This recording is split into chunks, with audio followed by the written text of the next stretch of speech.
안녕하세요. 커피앤톡입니다. 오늘도 와주셔서 감사드리고요. 바로 사연 읽어보겠습니다. 안녕하세요. 저는 인천에서 혼자 살고 있는 주부입니다. 혼자 남겨진 채로 세상을 살아가는 게 참 쉽지 않네요. 몸도 그렇고 경제적인 문제도 그렇지만 이 넓은 세상에 저밖에 남지 않았다는 게 너무나 가슴이 아파서 견딜 수가 없습니다. 제가 전생에 무슨 죄를 지었길래 지금 제 인생이 이렇게 된 걸까요? 저에게도 가족이 있었던 시간이 있습니다. 남편은 사고로 인해 세상을 떠난 지 오래지만 몇 달 전까지만 해도 소중한 딸이 하나 있었어요. 남편도 없이 혼자 키웠던 탓이었을까. 저는 제가 가진 모든 애정을 쏟아 키운 저에게는 세상 그 무엇과도 바꿀 수 없는 보물과도 같은 아이였죠. 딸은 참 착했어요. 아빠가 없어서 힘든 점도 많았을 텐데 혹시라도 제가 남편 이야기에 슬퍼할까봐 한 번이라도 아쉬운 소리를 한 적이 없었죠. 제가 혼자 일을 계속해야 했었기에 제 딸은 어린 나이서부터 혼자 밥을 차려 먹어야 했는데도 말이에요. 오히려 딸은 언제나 저에게 그렇게 말해주었습니다. 엄마 딸로 태어나서 참 다행이라고, 너무 고맙다고 말이죠. 다른 집에서 태어났으면 부족함 없이 큰 사랑을 받으며 컸을 텐데 열심히 공부하고 친구들과 어울렸어야 할 나이에 저를 더 신경 쓰느라 바빴어요. 바보 같은 제 딸, 계속 곱씹어 생각해봐도 엄마로서 못해준 것만 떠올라 가슴이 너무 아프네요. 그나마 하나 다행이었던 건 딸이 좋아하는 걸 운이 좋게도 뒷바라지 해줄 수 있었던 점입니다. 그건 바로 피아노였죠. 어느 날 딸이 학교에 갔다 와서 저에게 이야기를 하는데 담임 선생님이 학교에서 피아노를 치더래요. 그런데 그 소리가 너무나 예쁘기도 하고 신기하기도 했는데 그런 소리를 내는 선생님이 마치 천사처럼 보였다고 하더군요. 딸이 그렇게 신이 나서 얘기해 본 적이 없었는데 아마도 딸은 피아노를 배워보고 싶어 했던 것 같아요. 하지만 그 당시 저에겐 아이에게 피아노를 배우게 할 형편은 되지 않았어요. 아이가 어렸을 때 애아빠가 세상을 떠난 지 얼마 되지 않았던 터라 상황이 많이 안 좋았거든요. 그래서 저는 애가 피아노를 배우고 싶어 하는 거면 어쩌지 하는 마음도 가졌었습니다. 저는 딸에게 혹시 피아노를 배우고 싶냐고 물어봤는데 다행히 딸은 아니라고 하더군요. 자긴 보는 게 좋은 거지 피아노를 치고 싶은 게 아니래요. 저는 안도의 한숨을 쉬면서 피아노 연주곡이 담긴 카세트 테이프라도 사다 줘야겠다 싶었습니다. 그런데 어느 날 학교에서 담임 선생님이 저를 찾으셨어요. 저는 생전 처음 받아보는 부모님 호출에 걱정이 많이 됐었죠. 설마 우리 딸이 무슨 사고를 친 걸까? 남편도 없는데 이걸 어떻게 하지? 돈도 없는데 하며 바보 같은 걱정만 하며 밤을 지새웠어요. 그런데 다음날 학교에 찾아가니 담임 선생님이 정말 뜻밖의 이야기를 하시더군요. 저희 딸이 피아노를 정말 좋아한다면서 피아노를 제대로 가르쳐보면 어떻겠냐고요. 저는 갑자기 그게 무슨 말인가 싶었어요. 딸은 분명히 배우고 싶지 않다고 했으니까요. 그 이야기를 선생님께도 말씀드렸는데 선생님은 제 딸이 어머니 상황을 생각해서 그렇게 얘기한 거라고 하시더군요. 사실 제 딸은 저에게 그 말을 했던 이후로 쉬는 시간마다 선생님을 찾아가 피아노를 쳐달라고 졸랐답니다. 평소에 제 딸이 그런 성격의 아이가 아니어서 많이 놀랐지만 선생님은 제 딸이 너무 예쁘게 말을 해서 그걸 들어줬대요. 그리고 피아노 소리를 들을 때마다 너무 좋아했었다고 하고요. 그러다 제 딸에게도 피아노를 치게 해보려고 했는데 제 딸은 그걸 거부했대요. 눈빛은 피아노를 애타게 바라보면서도 말이죠. 선생님이 이상하게 생각해서 제 딸에게 그 이유를 물어봤는데 제 딸은 우물쭈물하다가 자기가 피아노를 치게 되면 엄마가 더 힘들어질 것 같다고 대답했답니다. 아, 정말 제 딸은 얼마나 그렇게 생각이 깊었던 걸까요? 오히려 엄마는 딸이 피아노를 배우고 싶어 하면 어쩌나 걱정을 했었는데 말이에요. 저는 가슴이 아프기도 하고 저 스스로를 욕하기도 했습니다. 저런 착한 딸에게 피아노 하나 배우지 못하게 하는 제가, 그리고 못난 마음가짐을 가졌던 게 너무 한심했거든요. 선생님 앞에서 흐르는 눈물을 참을 생각도 못했어요. 선생님은 그 후로 저희 딸을 설득해서 피아노를 알려줬다고 합니다. 저희 딸에게 엄마 힘들지 않도록 선생님이 공짜로 알려줄 테니까 걱정하지 않아도 된다고요. 그리고 선생님은 이후에 제 딸을 선생님 집으로 데려가 알려주기도 했다고 하고 말이죠. 그런데 제 딸에겐 피아노에 대한 재능이 있었나 봐요. 빠르게 발전하는 제 딸의 모습을 보면서 선생님도 가르치는 재미가 있으셨대요. 거기다 항상 손가락을 허공에서도 두드릴 정도로 열정적인 모습을 보이자 그런 제 딸에게 피아노를 선물해주고 싶다는 생각이 드셨다는군요. 하지만 이런 건 아무래도 어머니의 허락이 필요할 것 같아 오늘 굳이 저를 부른 거라고 하셨습니다. 저는 선생님께 울먹이면서 떨리는 목소리로 감사하다고 했어요. 목이 메어서 정말 감사합니다. 한마디 하는 게 너무 힘들었어요. 그런데 선생님은 그런 저를 안아주시면서 딸이 너무 착하고 예뻐서 그러는 거라고 하시더군요.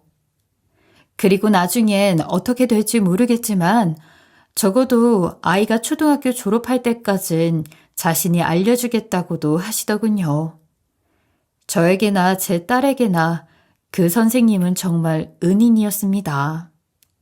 그리고 그 이후로 저는 정말 미친 듯이 일했던 것 같아요.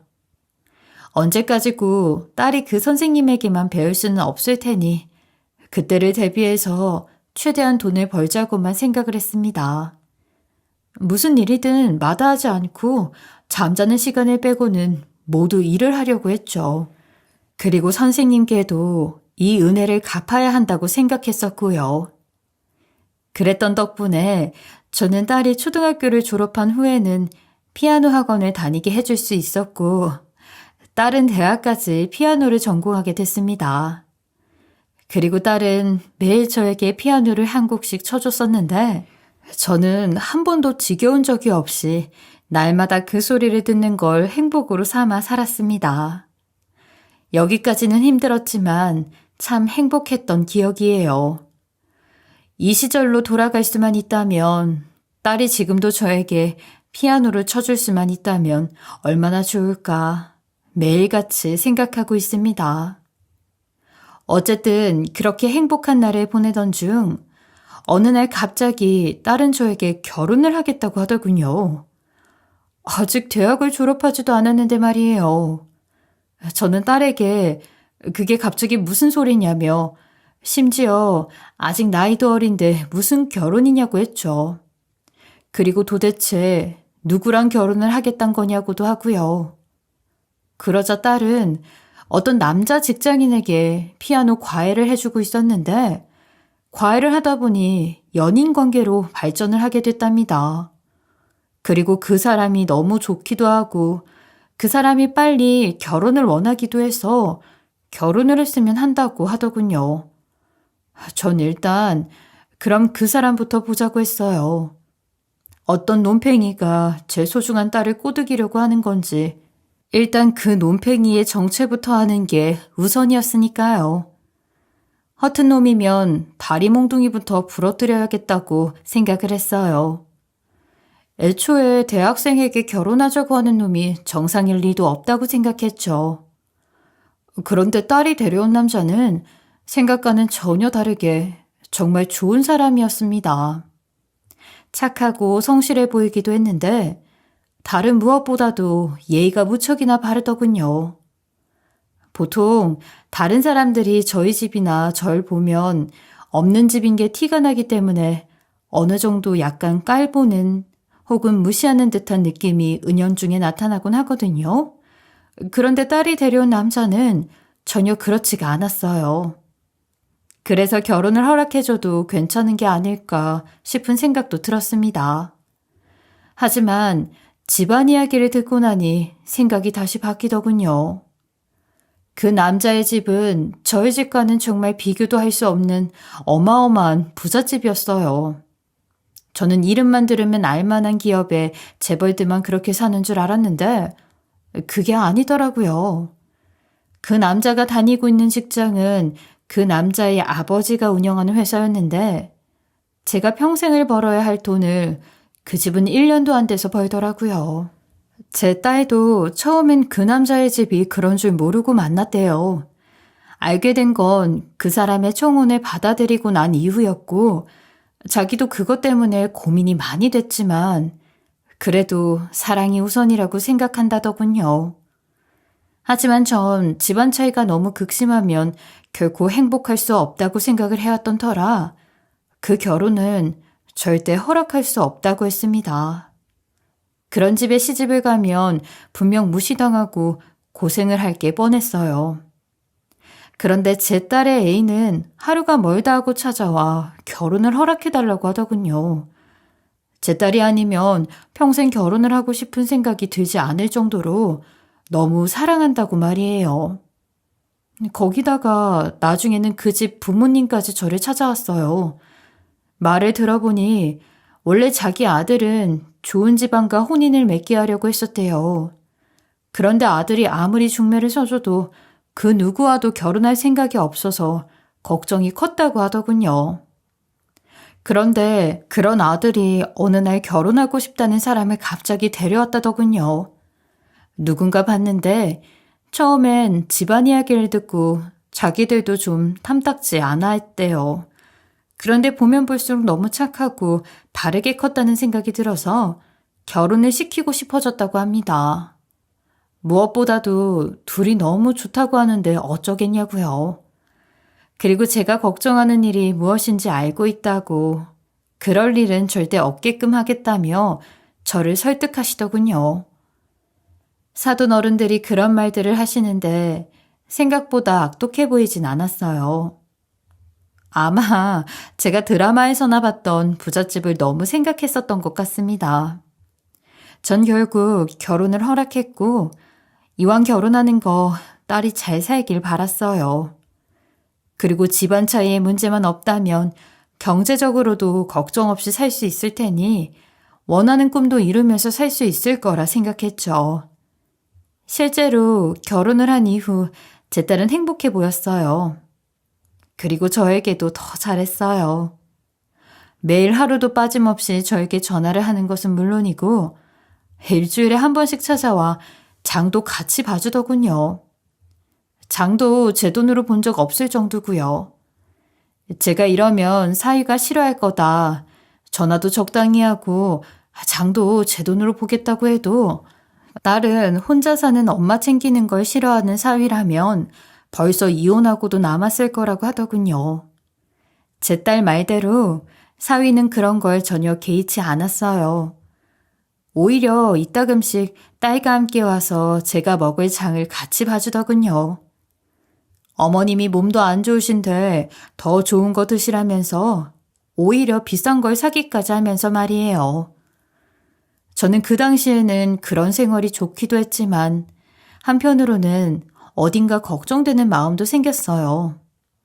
제 딸이나 사위나 저를 생각해주는 건 고맙지만 사돈댁은 그렇게 안 보지 않을까 하는 마음이 들기도 했고 또 왜 그런 게 있잖아요. 사람이 평생 힘들게만 살다가 갑자기 좀 윤택한 생활을 하게 되면 생기는 그 묘한 불안감 같은 거 말이죠. 물론 행복하기도 했는데 그런 묘한 불안감이 공존했던 시기였습니다. 그래도 불안감을 애써 지우고 행복한 마음만 가지고 살려고 노력했죠. 괜한 걱정일 뿐이라고 생각하면서요. 그런데 말이에요. 그 불안감은 다른 방식으로 제 현실이 되어버리고 말았습니다. 결혼한 뒤로 딸은 저에게 하루도 빠짐없이 전화를 했었어요. 혹시나 전화를 못하게 될 것 같은 날이 있으면 미리 오늘은 전화 못할 수도 있겠다고 문자가 오는 날도 있었고요. 그런 날조차 아주 잠깐이라도 꼭 통화를 했지만요. 그런데 어느 날 딸에게서 전화가 오지 않더라고요. 미리 전화를 못할 수도 있다는 얘기도 전혀 없었는데 말이에요. 저는 무슨 일이 있나 싶어 제가 먼저 전화를 걸었어요. 그런데 전화를 받지 않더군요. 뭔가 불안감이 스멀스멀 올라오는데, 에이, 그냥 갑자기 바쁜 일이 생긴 거였겠지 하며 초조한 마음을 애써 달랬습니다. 그러다 1시간 정도가 지날 때마다 다시 전화를 걸어봤죠.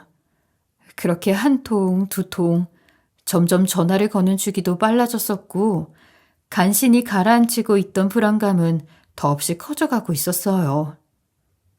혹시 교통사고 같은 걸 당한 건 아닐까 싶은 생각도 들면서 말이죠. 하지만 이내 고개를 저으며 만약 그런 사고를 당한 거였으면 사위에게서 연락이 왔을 거라고 생각했어요. 무소식이 희소식인 거겠지 라는 생각을 하며 전화는 그만 걸고 딸이 전화할 때까지 기다리기로 했어요. 딸이 부재중 전화를 보면 분명히 어이구 우리 엄마 평소에 맨날 전화하지 말라더니 전화 좀 늦었다고 그렇게 걱정됐어요? 하며 놀랄 것 같다는 생각도 들면서 괜히 오버했나 라는 생각도 들었죠.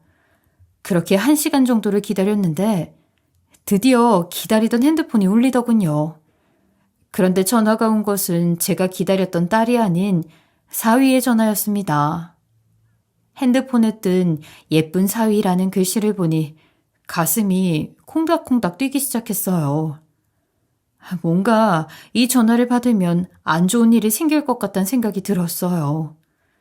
그래서 차마 받지 못하고 있던 중에 벨소리가 멈추더군요. 그제야 정신이 들면서 다시 전화를 걸려고 하는데 곧바로 다시 사위에게서 전화가 오더군요. 저는 마음을 잠시 달래고 아무 일도 없을 거야, 아무 일도 없을 거야 를 속으로 반복하며 전화를 받았습니다. 응, 우리 예쁜 사위, 무슨 일이야? 사위, 여보세요? 여보세요? 장모님. 사위의 목소리는 울먹이고 있었어요. 장모님, 선이가. 우리 딸? 우리 딸이 왜? 왜 그래, 사위? 무슨 일인데? 죄송해요. 선이가 떠났어요. 떠나다니? 아니, 우리 딸이 어딜 떠났다는 게야? 응? 울지 말고 천천히 말해봐. 저 혼자 두고 하늘나라로 갔어요, 장모님. 어떡하죠? 죄송합니다. 순간 심장이, 아니 가슴 속에 있는 무언가가 차갑게 밑으로 내려가는 듯한 느낌이 들었습니다. 가슴이 철렁 내려앉았다는 말이 아마 그런 표현이겠죠. 그게 무슨 말이야? 하늘나라라니.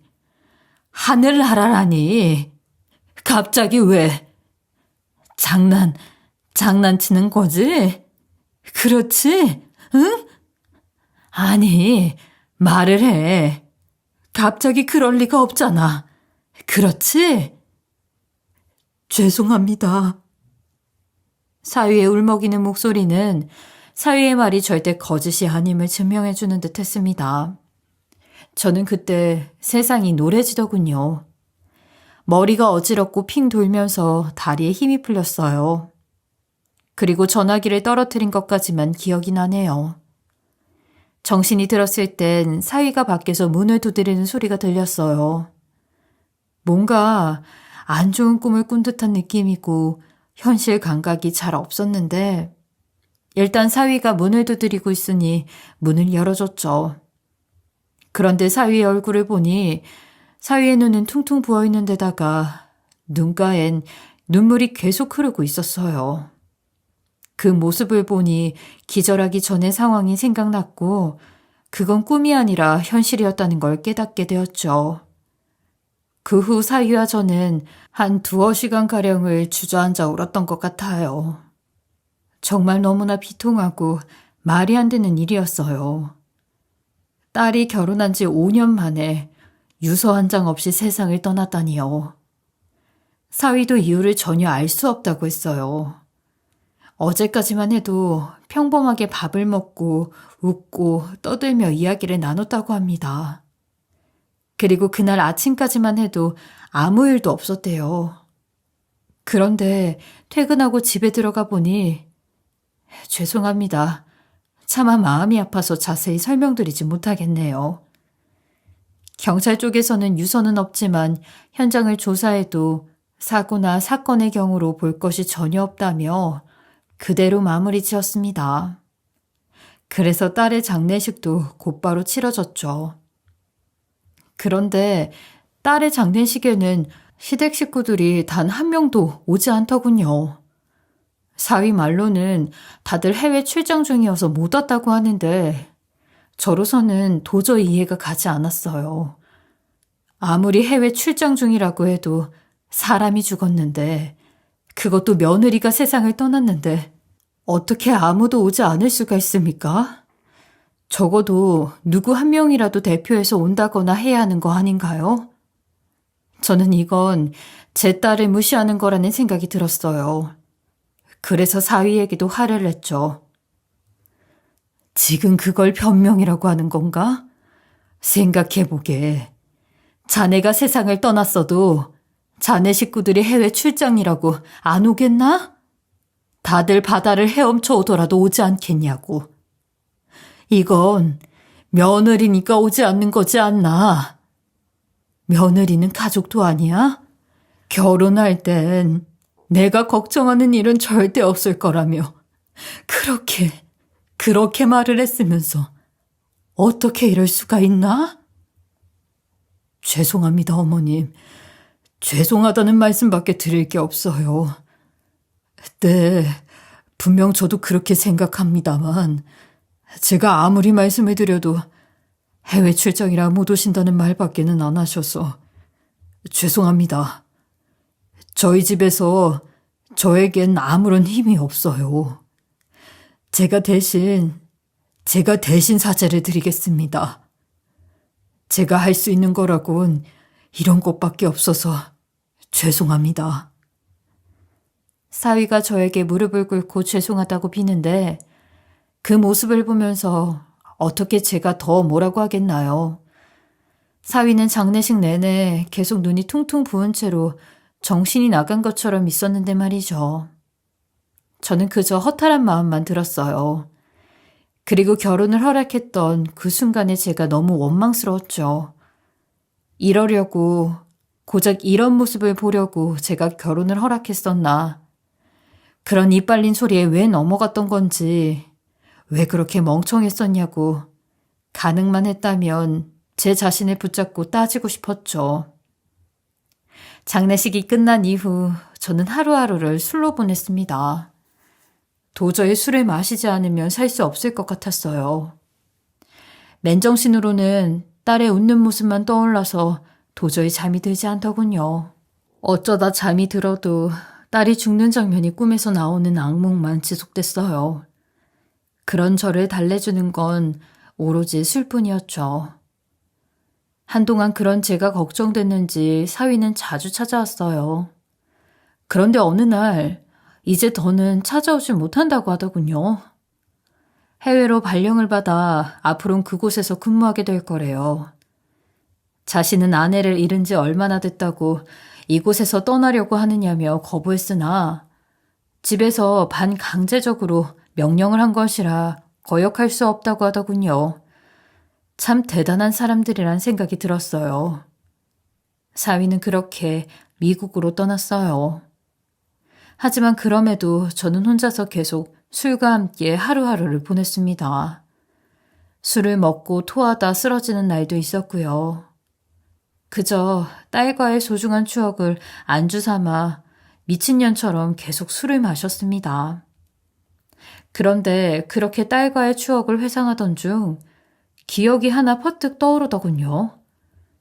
딸이 세상을 떠나기 며칠 전 저와 통화를 하던 중에 이런 이야기를 했어요. 오늘 어떤 영화를 봤는데 시댁의 음모로 인해 며느리가 너무 고생하더라. 그리고 그러다가 결국 죽음을 맞이했는데 뭔가 마음이 아팠다? 라는 말이었죠. 전 그런 영화는 뭐하러 보냐고 좋은 시기엔 좋은 영화만 보라고 하고 넘어갔었는데 생각해보니 드라마도 아니고 그런 영화가 있나 싶더라고요. 보통 영화로는 그런 이야기를 잘 안 만들지 않나요? 저는 갑자기 딸이 한 이야기가 영화 이야기가 아니었을 것 같다는 생각이 들었어요. 본인 이야기를 괜히 영화에 빗대어 하소연했던 건 아니었을까 싶더라고요. 의심이 한번 생기면 끝도 없이 커지는 법이죠. 생각해보니 사위를 그렇게 갑자기 미국으로 보내버린 것도 수상하단 생각이 들더군요. 그리고 장례식에 오지 않았던 것도 저희 딸을 무시해서가 아니라 뭔가 캥기는 게 있어서가 아닐까 하는 생각도 들었어요. 저는 다음 날 사돈댁을 찾아갔어요. 사돈네 집은 으리으리한 담장으로 둘러싸여 있는데 그 벽이 높은 만큼 알 수 없는 두려움도 생기더군요. 괜히 으스스해 보이기도 했고요. 이거 의심했다가 저까지 해코지 당하는 건 아닐까 싶기도 했어요. 하지만 그대로 돌아올 수는 없었어요. 제 딸의 죽음에 의심이 생긴 걸 풀지 않고서는 살아갈 수가 없을 것 같았죠. 저는 침을 꿀꺽 한번 삼킨 뒤 배를 눌렀습니다. 네, 누구세요? 아, 안녕하세요. 저 이 집 사돈입니다. 사돈 어른 계시죠? 사돈? 안녕하세요.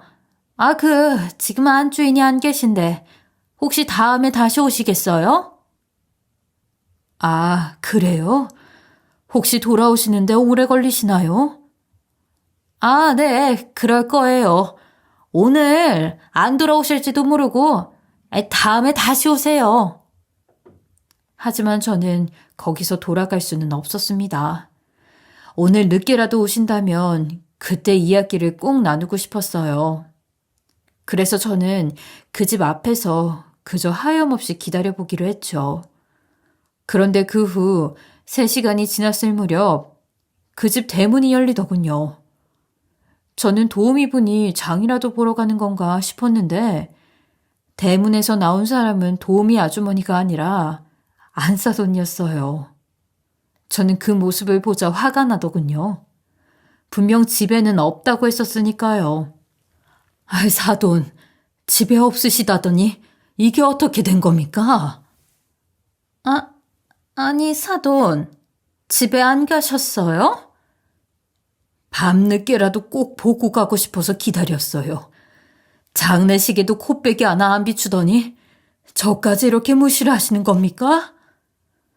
아니, 그게 아니라 제가 조금 몸이 안 좋기도 하고 바빠서. 몸이 안 좋아? 비싼 명품 가방은 무겁게도 들고 있으면서. 사돈, 솔직히 말하세요. 제 딸한테 무슨 짓 하셨죠? 아니, 그게 무슨 소리예요? 무슨 짓을 하다니 누가? 무슨 짓을 하셨잖아요. 제 딸이 그럼 아무 이유도 없이 그랬겠어요?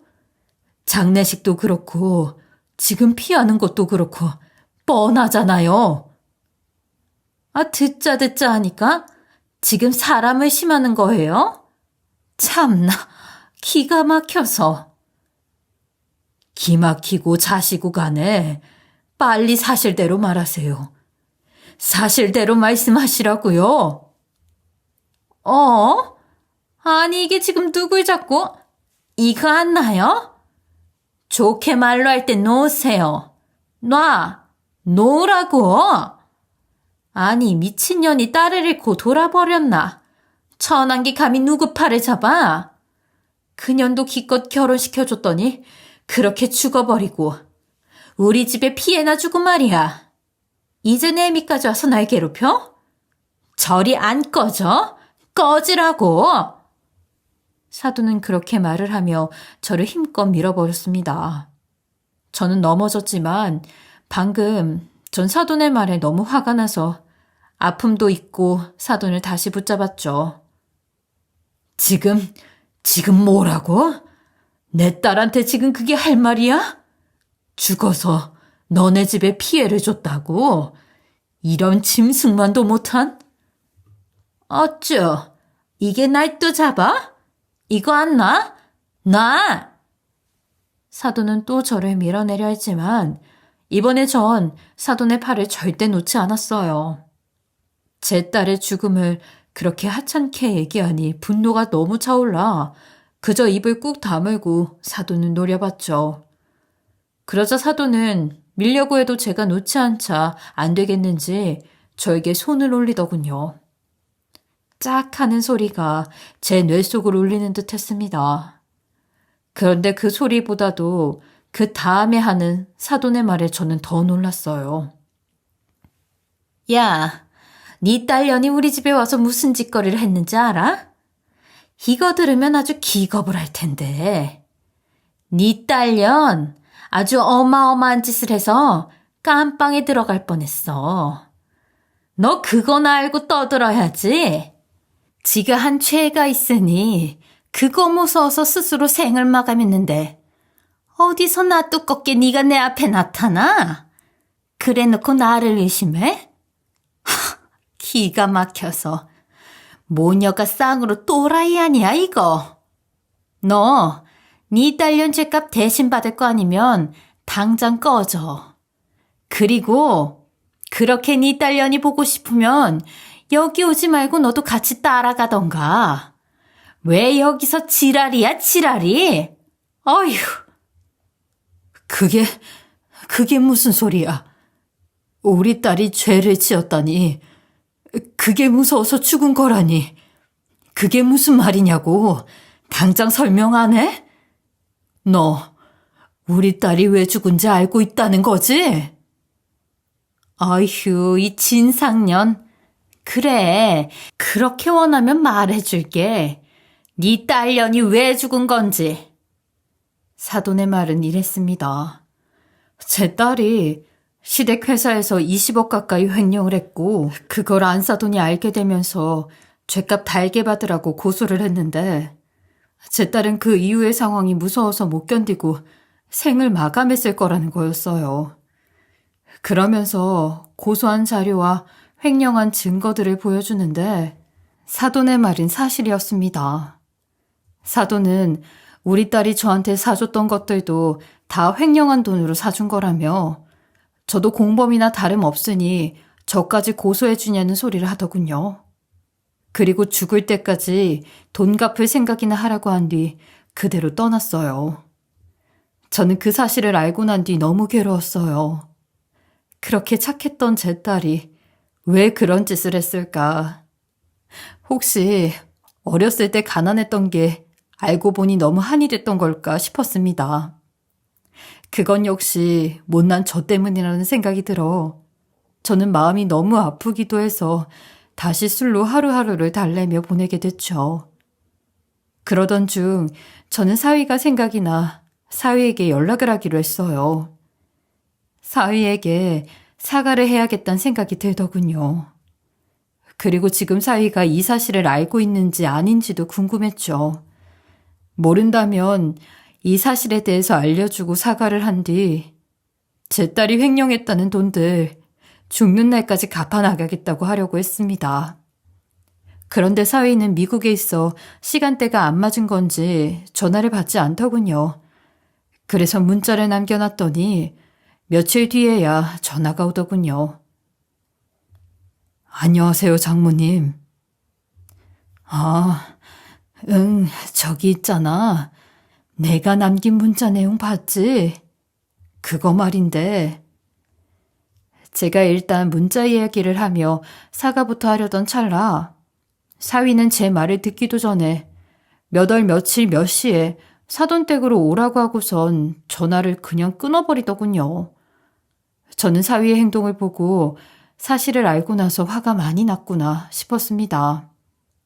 물론 문매를 맞았던 사돈댁엔 두 번 다시 가고 싶진 않았지만 사위에겐 제대로 사과를 해야 한단 마음이 앞섰기에 그냥 어쩔 수 없이 그날 사돈댁에 찾아갔어요. 그런데 그곳에 도착해보니 뭔가 이상하더군요. 대문은 열려져 있었고 안에서는 우당탕탕 하는 소리, 뭔가 깨지는 소리가 울려 퍼지고 있었어요. 문이 열려 있기에 일단 들어갔는데 집안은 완전 쑥대밭이 되어 있더군요. 그리고 그곳에서 사위는 눈이 반쯤 풀린 상태로 소리를 지르고 악을 쓰고 물건을 다 깨부수고 있었습니다. 사위는 그러다가 저를 발견하고는 갑자기 무릎을 꿇으며 죄송하다고 하더군요. 그리고 장모님이 들어야 하는 진실이 있다며 저에게 이야기를 해주는데 정말 상상도 못했던 내용이었어요. 알고 보니 제 딸이 횡령을 했다는 건 사실 안싸돈이 자기 친정 식구들과 함께 다 조작을 한 것들이었고 본인이 횡령한 걸 제 딸에게 억울하게 덮어 씌운 거였어요. 제 딸은 분명 자기가 한 게 없는데도 그렇게 서류상으로 증거가 버젓이 있으니 진짜 자기가 잘못한 일이라고 인식을 한 것 같더군요. 어쨌거나 사위와 함께 살며 이런저런 돈들을 써왔으니까요. 물론 횡령한 금액만큼은 절대 아니었겠지만 제 딸은 시어머니가 그렇게 증거를 들이밀며 말을 하니 무서웠던 거겠죠. 그리고 살면서 처음으로 보는 그런 큰 돈의 횡령이 자기와 연루되어 있다고 하니 아마 정상적으로 사과하기 어려웠던 것 같습니다.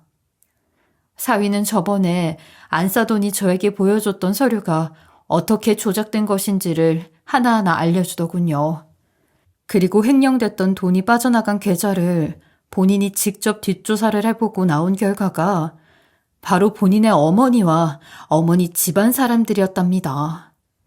사위는 미국 가기 전 자신의 어머니가 저에게 했던 것처럼 서류들을 보여주며 제 딸이 횡령을 했고 자신이 그걸 고소하자 죄책감에 죽은 것이라는 것을 말해줬다더군요.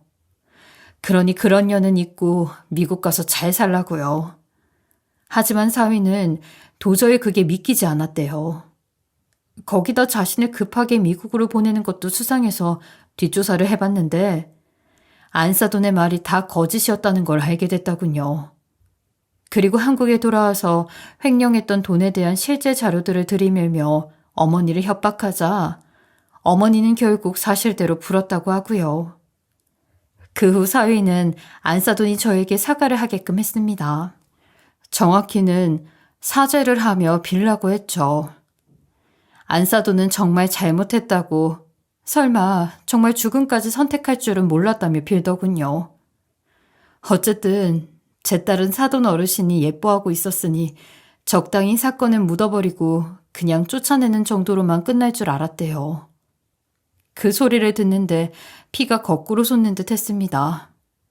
저는 울면서 안싸돈을 붙잡고 어떻게 사람이 그럴 수가 있냐고, 그것 때문에 제 딸이 죽었는데 어떻게 책임지겠냐고 소리를 쳤어요.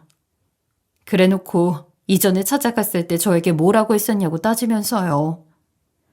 안싸돈은 제가 뭐라 하든 그저 잘못했다고 무릎을 꿇고 싹싹 빌기만 하는데 그저 허탈한 마음만 들더군요. 그날 이후 사위는 안싸돈과 그 집 식구들을 횡령으로 고소했습니다. 그리고 사돈 어르신도 사실을 알게 되신 후 안싸돈을 쫓아내셨다고 하더군요. 당연하게도 돈 한 푼 쥐어주지 않으면서요. 제 딸이 세상을 떠난 지 6개월, 길다면 길고 짧다면 짧은 시간이 지나서야 진실이 겨우 그렇게 밝혀졌어요. 딸이 떠나기 전 제가 이런 걸 눈치를 챘었다면 그때 딸이 영화에 대해서 얘기했을 때 제가 뭔가 낌새를 느꼈다면 너무나 소중하고 보물 같은 제 딸이 세상을 떠나는 일이 없지 않았을까 하는 생각이 들면서 아직도 마음이 너무 아픕니다. 사위는 지금도 저에게 죄송하다며 매일 찾아오고 있어요. 처음에는 사실 사위도 원망을 했어요. 왜 제 딸을 데려가서는 이런 결과가 생기게 만든 건지. 그래서 매일 오는 사위도 문전박대를 했습니다. 하지만 사실 사위도 잘못한 건 없잖아요. 사위도 가장 사랑하는 사람을 허무하게 잃었을 뿐이죠. 그래서 사위 역시 저만큼 힘들 거라고 생각해서 저에게 죄송할 것 없고 사위도 마음 잘 추스리길 바란다고 했습니다. 그리고 사위라도 행복해지길 바란다고 하면서요.